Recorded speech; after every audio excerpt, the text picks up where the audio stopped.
Deanne Hayward was last seen right before the storm hit, celebrating a graduation, her job to pick up the food for the party. At the Pizza Hut, and it was just right when the whistle started going off, and well, she never made it back home. Her family is doing what they can to find her. Been looking for her car, just calling all the hospitals around. And that's a common story for folks all over the city. It's just heart-wrenching to listen to talk radio and have people call in looking for loved ones, and I just want you to know that we're doing everything possible. The governor is, FEMA is. Rescues today mean that there are other people out there that could be surviving. A mobile federal task force based in Columbia, Missouri, brought 85 volunteers to do what they can to help. The front wall has collapsed. We believe there are victims underneath that concrete wall. So at this point in time, we're boring holes in the concrete, looking through there with fiber optics cameras to see if there are survivors underneath there. They're using those cameras, trained canines, and listening devices at the wreckage that was once Home Depot. We've had several family members approach us that were looking for loved ones. The crews did recover 3 victims, but they did not survive. It's devastation everywhere. I mean, people are looking, and it's going to be days before they find everybody.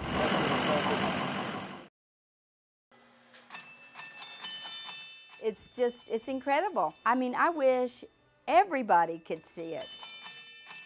The first week of October, we start decorating. During the day, I'll decorate outside, and at night, I'll start decorating inside.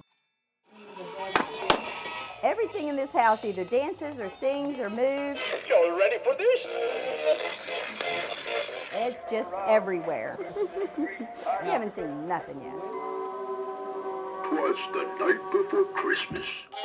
6 inches to 12 foot tall, we have got 105 trees in this house, and each is themed. The big tree in the corner has 2,200 twinkle lights. It has ornaments from top to bottom, inside and out. 7 containers of ornaments that go on that tree.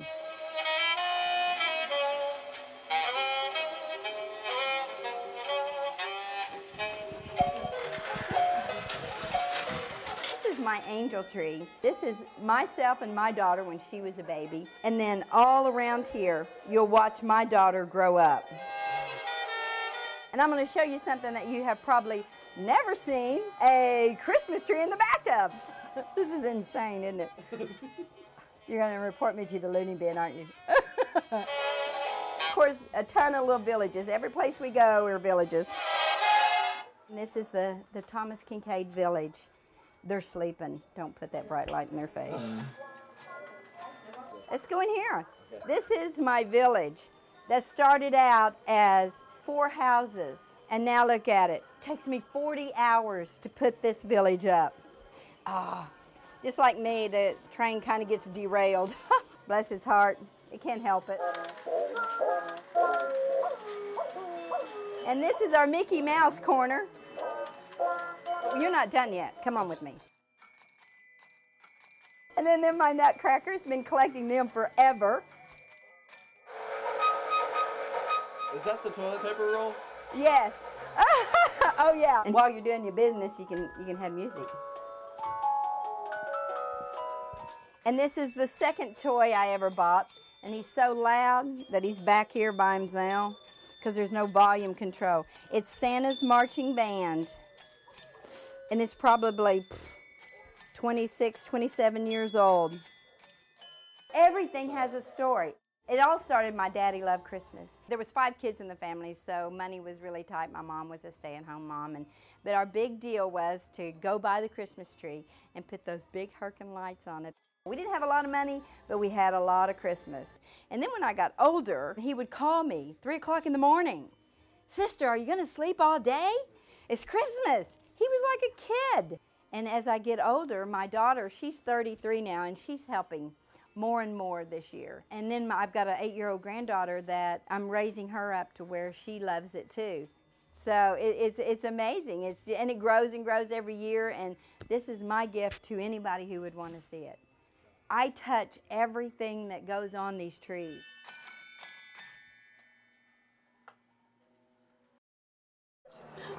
my baby. When you see something like that, it's going to be ingrained in your memory for life. Jason Trent's 18-year-old son, Jake, was shot and killed more than a year ago. Police say Jake was an innocent victim of a gang-related shooting. So far, no one's been charged. But Trent says there were witnesses to the crime. You know, there was a man that seen it happen. He saw him running away from the scene. But 2 days later, he can't remember nothing. Police say that's a trend in the city's unsolved homicide cases. I would say probably 99% of the homicides, if someone would come forward and say what they know, we would probably solve those homicides. Without a witness, police say it's more difficult to positively identify a suspect, make an arrest, and build a case. So that's frustrating to the detectives when we know that individuals out there have information, but they're refusing to give it to us because of the no snitch mentality. Investigators say there are a couple of reasons potential witnesses won't speak. A sense of fear, a sense of revenge. They want to get justice done on their own. Tulsa resident Sabian Black's reasoning of the no-snitch mentality mirrors that of investigators. They are unified. Are you in a gang? Yeah. Yeah. That's the only sense of unity I got out here right now. And while police can't connect the no-snitch policy to gang activity, Jake Trent's father says it's one and the same. You know, it's definitely that, it's gang activity. The captain on the radio told us shooting at the... Both can agree encouraging more residents to speak out about violent crime is the key to stopping it before it happens. You might as well have pulled the trigger. You know, you're no better than the murderer when you know something and you refuse to talk.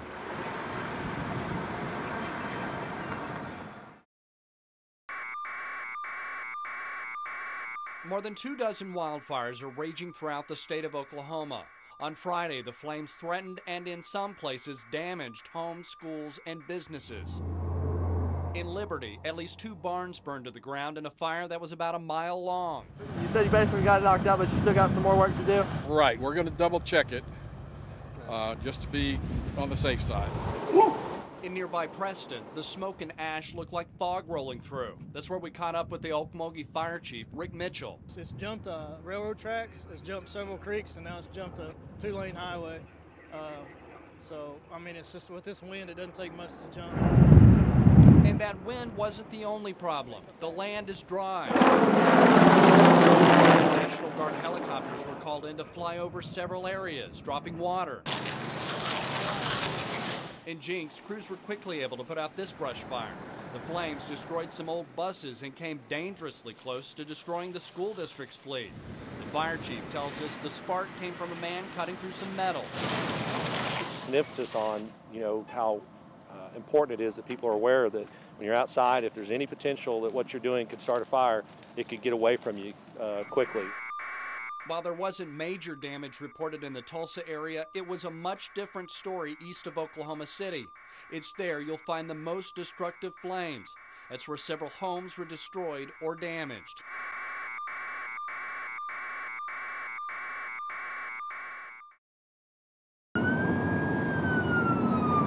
If I went up there and she wanted to argue with me, I've got a video which has recorded everything. So. Officer Stephen Flory patrols Tulsa highways nearly every day. He says this camera is one more tool in his arsenal. It protects me, it shows I'm doing my job, I'm walking up there, I'm being professional. Afternoon, Officer Flory, Tulsa Police Department. See your driver's license and proof of insurance, please. It also provides valuable evidence of traffic violations in progress.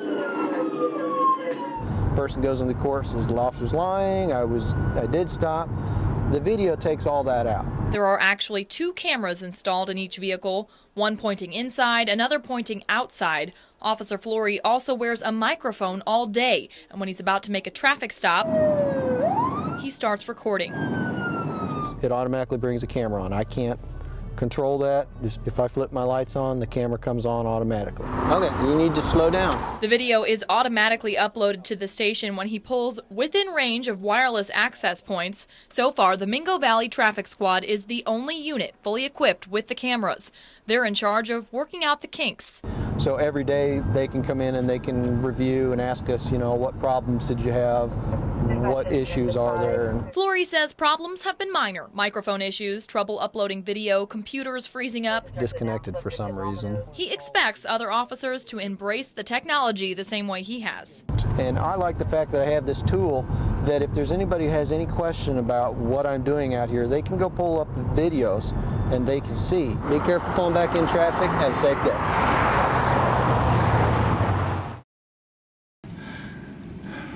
We've been in tornadoes, in them, around them, under them, beside them.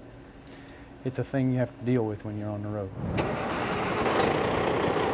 Truck drivers are constantly wary of the weather when they're on the road. That's why Melton employees took Wednesday's severe weather threat seriously. Only one driver was in the building when the storms hit. No one was on the roads. And all that was left was 3 walls of the closet. You can see the roof's completely gone. That closet was where the lone employee took shelter. Miraculously, he made it out with hardly a scratch. All the debris flying is what was just really scary. You know, you look inside the office, and if there would have been people inside the office with all the debris, they wouldn't be here. Melton officials have already toured the damage at the Birmingham branch. You know, it tossed 20,000-pound trucks, 10,000-pound trailers, just like they were Tonka toys. The building is destroyed, which means over the weekend, Tulsa employees will be stepping in to help. Well, then I'll see you when you get to Tulsa. The local stuff for Birmingham is being handled by our customer service representatives here in Tulsa. On Monday, crews will begin demolition. Melton will also set up a temporary trailer for Birmingham employees. Officials expect to keep business moving smoothly. We need all the trucks that we can get our hands on right now to put drivers in to make sure that we are out on the road running.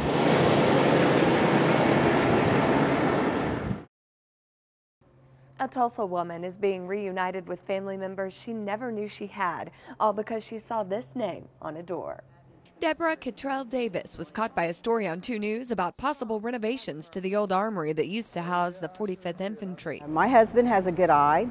He caught a name that, as you were scanning across the armory, Cottrell, and that's my maiden name. She wanted to know more about what she saw on her screen. All I had was SGM Cottrell, so I didn't know what I would find. This is where I joined. She would soon find a cousin. She never knew we existed, and we never knew she existed. Sergeant Major Michael Cottrell Was actually sworn in inside this old office. They met in the building in which he spent almost 30 years. From his old post, he remembers the fun times and the strange times. A bunch of us that worked here over the years claimed late at night we may have seen ghosts or something. We don't know what we saw, but I know I didn't want to spend the night here anytime. He remembers the tough times, too, like painting the acronym for Emergency Operations Center on his office door. 911, the day that happened, things got real serious around this place. Cottrell is out of retirement and getting to know his new family. It turns out he and Debbie lived less than 2 miles away from each other for 10 years. We were like 1 in a million, winning a lottery in a sense, because to be 2 miles from each other, I just never expected that. Debbie says she's happy to connect with her 7th cousin, who looks a little like her, and is happy to get the old door that sparked her search and give it to him. There's been a lot of things happen behind that door. Old memories alive again, and future memories to be made. Sergeant Major Cottrell will be deployed to Afghanistan in the spring. When he returns, he says he'll hang this door in his garage and continue the decision-making there. Reporting from Midtown Tulsa, Beth Hawkins, 2 News works for you.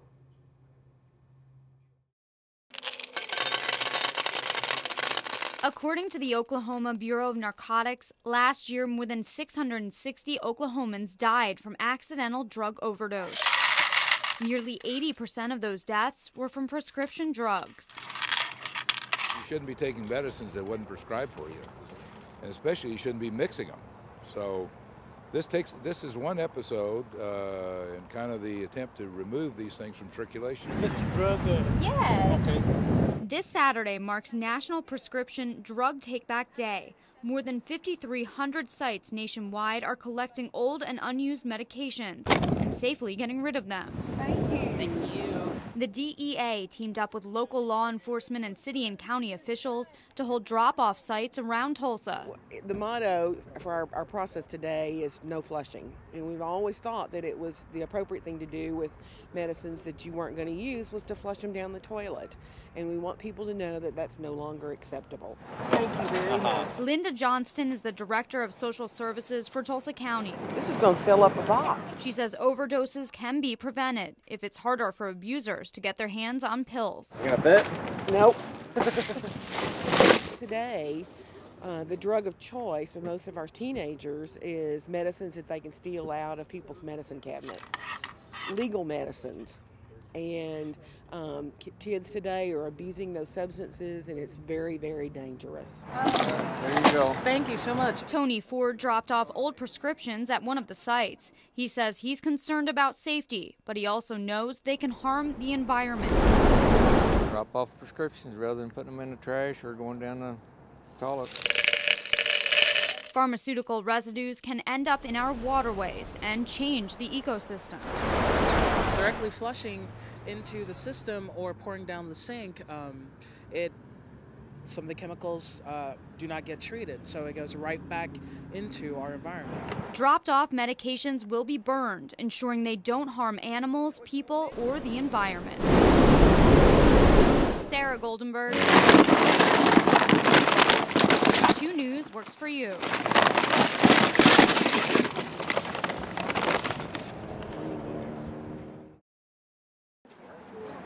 Would you like to buy some Girl Scout cookies? Girl Scouts across Green Country depend on cookie sales. It's their biggest fundraiser of the year. I like to go to all the camps and the aquarium and everywhere we go, like on field trips.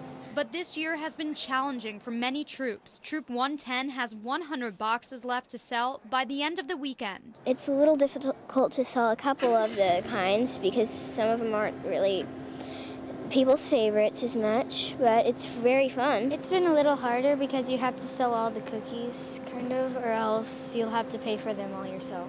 I'll take 1 lemon and 1 peach. Cookies are being sold directly instead of through pre-orders like in the past. It's just hard to know where to take the cookies to and who to sell them to. Who hasn't been asked, who has been asked. Owasso Girl Scout Troop 932 has more than 700 boxes of cookies left to sell. Right now we are facing this situation, our troop is that we will have no profit. Our troop will have no funds to work with. I know other troops are facing the same situation. Troops have to pay dues to a council before they make a profit. That's where troop leader Lisa Anderson says all of their cookie sales money will go. She worries parents will have to come up with more than $2,000 for the cookies they can't sell. It's a little discouraging for the girls to know they are working so hard and may not see any reward for it, at least not real soon. Officials with Girl Scouts of Eastern Oklahoma say most troops seem to be doing fine with the new system, and they'll evaluate it when sales are over. The first year of any change, there's a definite learning curve that we're working with, and so we're working right now on some additional opportunities for troops, trying to help everyone be successful. In the meantime, parents are left wondering what to do if they can't sell all of their cookies. We don't really like to pay out of our troop funds. We'd love to sell them. Did I take your last some more? No, we've got some. Oh, we got lots. Oh, okay. Sara Goldenberg, 2 News works for you. There you go. Thank you. Flowers and buds dot trees across Green Country. They may be pretty, but for some allergy sufferers, they're the root of the problem. Cough, runny nose, sneezing. Paul Riker and his daughter Liberty suffer from allergies. Right now, springtime, it's like it's pretty bad. I think we've all had it to some degree. I play softball and I like to play, but because of my allergies, it messes it up. On Saturday, they made it to the zoo, but sometimes they skip the outdoors altogether. Yeah, this is the active time of the year, sports, softball coming on, so a lot of outdoor activities, so makes it tough. You just deal with it and try to push through it, I guess. Dr. Rumali Medagoda at the Tulsa Allergy Clinic says knowing just what you're allergic to can help you fight allergies better. If you have the symptoms, stuffy nose, runny nose, sneezing, try an over-the-counter antihistamine, and if that's not working, go talk to a doctor, or or see an allergist, and we may be able to help you to figure out what you're allergic to. To test, allergists prick skin on both forearms with extracts of plants that carry the allergies. If you're allergic, your skin will show a reaction, letting you know what triggers your symptoms. Grass and pollen, I think, there's the most. All of them are. The pollens goes and sit on the cell, and it triggers a response within the cell, and it releases this histamine from the cells, and that's what causes the symptoms. In the springtime, blooming trees bring watery eyes, sneezing, and runny noses. In the summer, grass sets off allergies, and in the fall, mold and weeds are the culprits. For some, allergies last all year. I have allergies to everything outside, the grass, the oak trees, weed, pollens, you name it, and I have it. One simple test, and you can be better prepared when the sneezing and sniffling comes around. I haven't really ever thought about it, but it's probably something we should do. I think it'd probably help us. Sara, Goldenberg, 2 News works for you. I'll be sad because I really do love this school. Roosevelt Elementary is on the final recommendation plan to close schools. Until now, it hadn't been mentioned on any of the plans. I had my house built in this neighborhood so that my kids could attend this school. Time to go. Parents, students, and teachers are taking the news hard. The worst part is never seeing my friends no more. Principal Diane Drost is holding her head high and encouraging her staff to do the same. She's confident they will all have jobs next year, and this move will be the best for students. Dr. Bella doesn't want to close any schools. He has to close them in order to provide a quality education for every child. Our job is to close Roosevelt, if that's what it is, and to do it with dignity. Across. 11. Just a few miles away, a very different mood for the folks at Burroughs Elementary. Students had lifted heads and their burdens had just been kind of washed away, and it's like everybody's hearts were lifted. 10-8, thumbs up if you got that right. Burroughs was listed on all 3 possible closure plans, and many here were resigned to the fact they wouldn't be coming back next year. But when the final plan was released, the school wasn't listed. If you don't do the right thing, you're going to hurt too many of them. After weeks of community forums, they feel their voice was heard. I've always told my staff and my families here to let your voice be known, because if you don't let your voice be heard, then anybody can speak on your behalf. Gingerbread, chick, sheep. At Grand Lake, you could see that the damage is widespread. Docks caved in and boats underwater. After more than 3 feet of snow fell earlier this month, the destruction is causing concern for many. Our whole lives around here depend on this summer season and all the boaters and all that come in. Shelley Sparks' business gives dock permits. They also do dock repairs. And like many Thursday, she had questions. Oklahoma's insurance department says it's there for one thing: consumer protection. We want to make sure that they have the appropriate things that they need to be able to put their lives, their building, their personal property back together. The primary thing which we've done. Insurance Commissioner John Doak says there wasn't a playbook for an event like this when he came into office several months ago, so he created the Catastrophe Response Task Force. It started this January to better help communities with their insurance issues. The task force is charged with approving appraisers and understanding how damage like this affects the lake, among other things. That also just makes sure that the insurance community is responding appropriately and consumers are getting what they pay for. Doak says it could take up to a year before things are back to normal, but people in the community are staying positive. It's a long process, and it'll take us a while to get through it, but we will, because that's what Grand Lakers do. This was cruelty to animals. If you've looked in there, you know what I'm talking about. And me and my neighbors went over and actually looked in there yesterday for the first time, and it was shocking. It was calls from neighbors like David Dutton that brought Rogers County Sheriff's deputies to this home owned by 60-year-old Dennis Brooks. Nothing could have prepared them for what investigators would find. The only way that you could visualize cleaning or eradicating this would be diesel and a match, because there's no way to go in and clean this. 14 dogs were inside the house. The floors are covered with up to 12 inches of feces. 7 more dogs in the kennels outside. Those are also caked with feces. More dogs were found under the house and several are still running loose. Neighbors say Brooks lived in the home with the dogs until late January, until even he couldn't take the living conditions. He'd been stopping by every other day to feed them. They're digging through trash cans. They're digging, you know, we all have our own animals. You got to protect your own animals and your children. They're looking for food.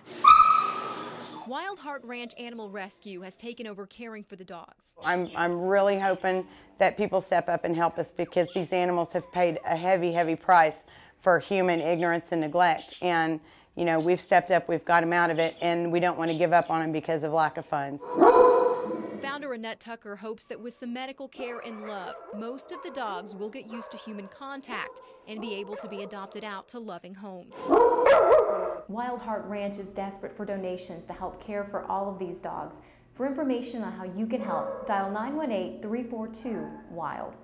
Reporting from Claremore, Casey Roebuck, 2 News works for you. Now, if I could afford it, I'd do this forever. Jay Bailey is a waiter. You know, I've always wanted to do this. Not the restaurant kind. Every day, Jay waits outside the Salvation Army to collect donations and load them into the trailer. Appreciate you, man. Thank you very much. He loves his job. Just goes to show you that there's still a lot of good out there in the world, you know, people giving. But in between waiting for donors to pull up, he waits for a friend, a lunch date. He's a creature of God, so we never know exactly when he's coming, but he always seems to know when I'm eating lunch. His friend waits too, waits for Jay to throw pieces of his sandwich onto the ground. And just like clockwork... Looks like him. Yeah, that's him. A little sparrow appears. He'll stay as long as the food's here. Usually he stays sometimes he stays about 20 or 30 minutes unless somebody pulls in and scares him away. That's the case today. He only stayed a few minutes because a car pulls up. Jay says he knows it's the same bird coming back because it's the only one who will walk right up to him. Sometimes he'll even get on my shoe and look up at me. And this sparrow is spoiled. Jay says the bird watches from the power lines to make sure the correct bread has been put out. He doesn't like crackers. He likes white bread, so I bring white bread. And the plate for his lunch? This one, given to him by a coworker. This plate just came into the Salvation Army as a donation, but don't call it a coincidence. I think there's a reason for everything. I don't think there's an accident that really happens to us in life. The recession happened to Jay recently. How you doing, sir? 2 months ago, he lost his higher-paying construction job. An event most would see as misfortune, he sees as a calling, a chance to work in a job that helps others, other people, even other birds. But God said he'd feed them sparrows too. That's what he said, so. What was the order of events that happened to you this morning? Jimmy Smith is watching his apartment crumble Monday morning after fire gutted the inside. We was all in there asleep, me and my wife and kids, and sirens and the fire marshals woke us up, telling us to hurry up and get out quick. So Smith credits the Tulsa Fire Department for saving his family's life. We don't have no smoke alarms at all, so that's what is really amazing, because if it weren't for the fire marshals, we would have probably still been in there. The call came in about 5:30 Monday morning. Fire crews battled the blaze for more than an hour before officially getting it under control. Officials say the layout of the building and the time of day played a part in their struggle. Situations like that come in so early in the morning, oftentimes the fire is quite a bit out of control by the time we get here. Say a fire that happens at noon, everybody's aware of it immediately. 8 units were destroyed in the flames. The firewall prevented it from spreading even further.